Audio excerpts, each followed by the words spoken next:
Piccole e medie imprese sempre più coinvolte sulle tematiche della sostenibilità ambientale e sociale, dell'approvvigionamento responsabile e del rispetto di tutte le normative ambientali per rispondere alle richieste di una clientela sempre più attenta a queste istanze. Ma come applicare con successo questi principi nelle aziende, garantendo allo stesso tempo elevati standard di efficienza?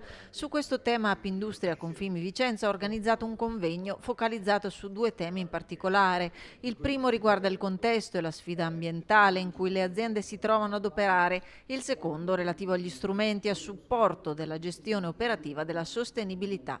Il tutto con l'obiettivo di affrontare in maniera organizzata e organica ciò che comporta l'evoluzione degli obblighi ambientali e il processo di transizione green. La sostenibilità, lo sappiamo tutti, è di grandissima attualità, non solo per le normative che sono già in atto, pensiamo al regolamento CIBAM piuttosto al prossimo regolamento deforestazione, alla due diligence in azienda.